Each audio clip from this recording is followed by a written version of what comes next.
Main है महिला कहने से जागरूक नहीं होती हैं।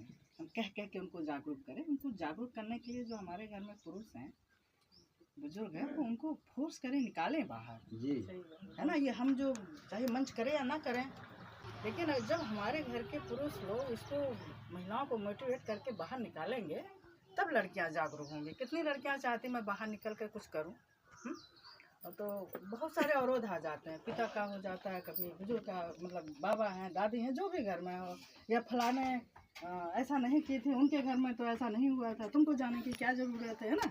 बहुत सारे कंडीशन सामने आ जाते हैं। तो मेन मुद्दा ये रहता है कि हम अपने घर के लोगों को कितना निकालें। जितने पुरुष आए हैं यहाँ पर, वो क्या वो अपनी स्त्रियों को लेकर आए या अपनी बहन बेटियों को लेकर आए हैं यहाँ?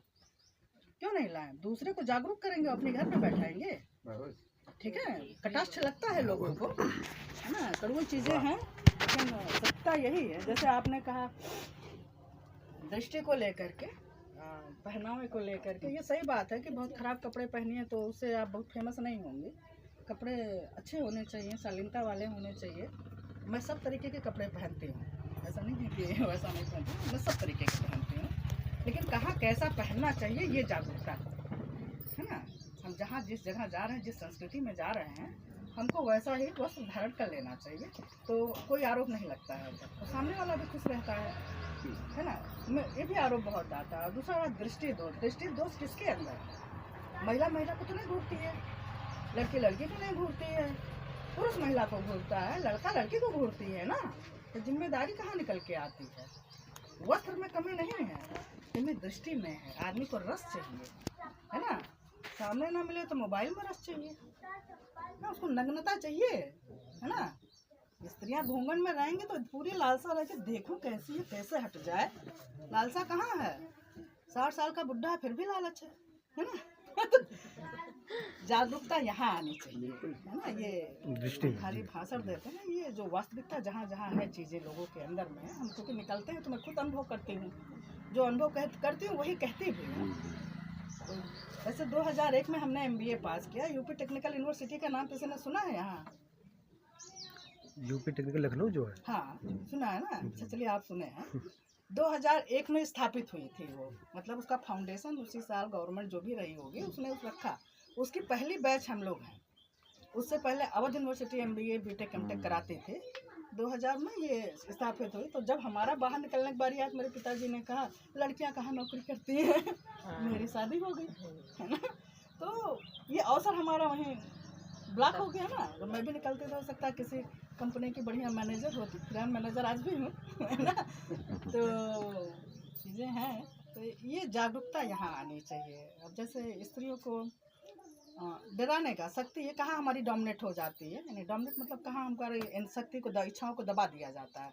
जैसे कोई विधवा हो गई औरत, उसकी 3 लड़कियां हैं, अब कहेंगे मतलब 3 लड़कियां हैं कैसे कर पाओगी, है ना। वहाँ जितने पटीदार होंगे ना, जब सब डोमिनेट करेंगे, है ना, डरवाएंगे, बहुत डर के रहना, संभल के रहना, लड़कियां हैं तुम्हारी, लड़का तो है नहीं, है ना। कहाँ डोमिनेट हो गया? यहाँ हमारी इच्छा को दबा दिया गया। यहाँ दबना नहीं चाहिए। शक्ति सबके पास है, 2 हाथ पैर आँख नाक कान वही है, वही उनके पास है, वही मेरे पास है ना।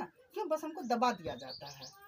और उसमें दबाने हमारे माता पिता भी बड़ी सहयोगी रहते हैं, हमारी दादी वादी भी रहते हैं। ऐसा नहीं है, नानी वानी जितनी रहेंगे ना, बड़ी हमारे समय में तो ऐसा नहीं होता रहा, है ना। यही लैंग्वेज होती है उनकी।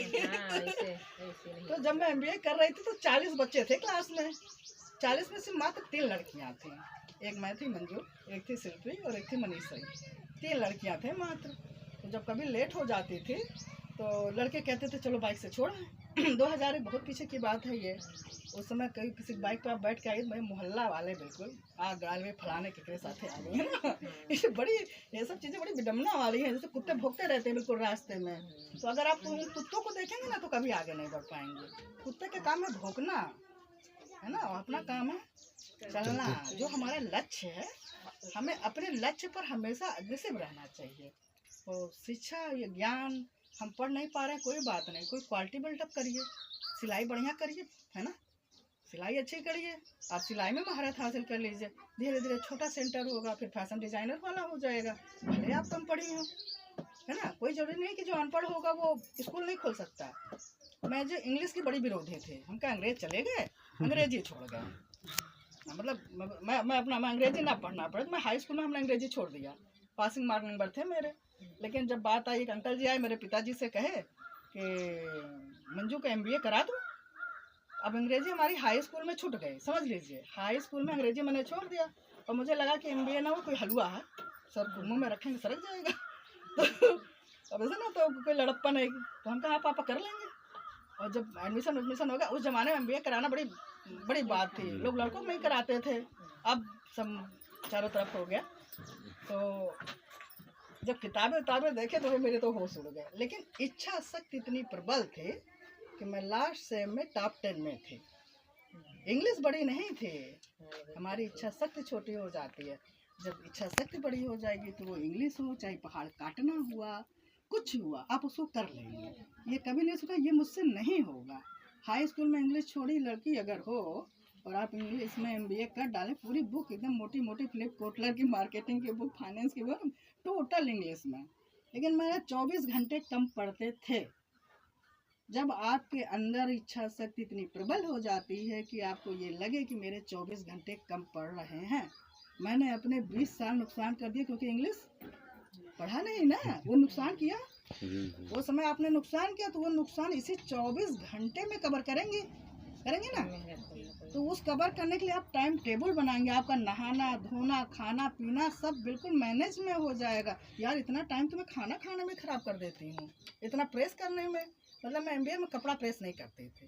सुबह 11:30 बजे की क्लास है, मैं तुरंत भाई 10 किलोमीटर जाना पड़ता था वहाँ के से, तो तैयार होकर भागती थी। वो जो टाइम मैनेजमेंट अगर किसी लड़की के अंदर आ गया या उसकी इच्छा शक्ति इतनी जागृत हो गई, ये कभी भी कोई भी उम्र हो वो उस काम को प्राप्त कर लेगी। बस इच्छा शक्ति प्रबल होनी चाहिए। ना उसमें शकल आती है, ना सीरत आती है, ना कुछ आता है। इसमें आपकी नीयत, आपकी इच्छा शक्ति, आपका मन, आपका भाव, आपकी आत्मा, ये तीनों जब एक लय में हो जाते हैं तो आप कोई भी चीज़ ऐसी नहीं है जिसको आप प्राप्त नहीं कर सकते। अभी मैं विद्यालय खोली हूँ तो बहुत संघर्ष है वहाँ विद्यालय चलाने में। तो मैं शौक के लिए खोली, मैंने जैसे जो कोई भी पैसा होता तो भगवान चाहते तो मैं भी खूब पहन ओढ़ के घूमती। लेकिन मेरा पूरा जीवन जैसे लगता बच्चों को क्या देकर जाया जाए या सोसाइटी को क्या देकर जाया जाए, है ना। तो ज्ञान ही ऐसी चीज़ है जिसको देख के जाने के बाद बहुत आत्मिक संतुष्टि होती है।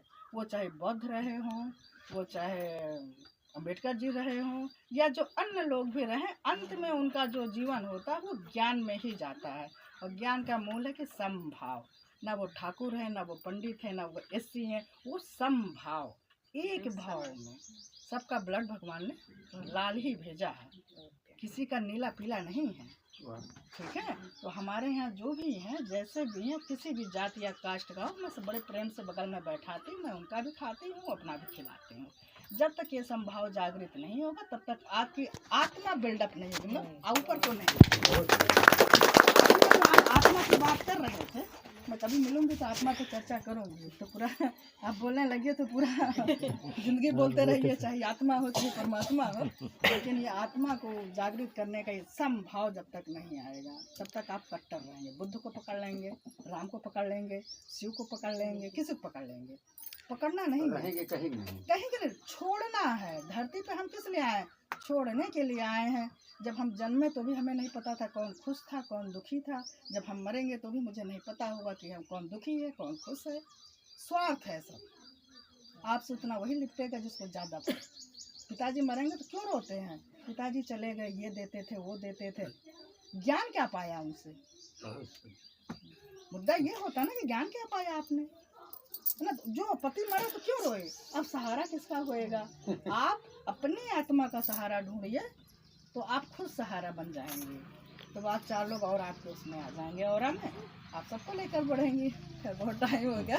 नमस्ते, धन्यवाद मौका दिया आपने बोलने का।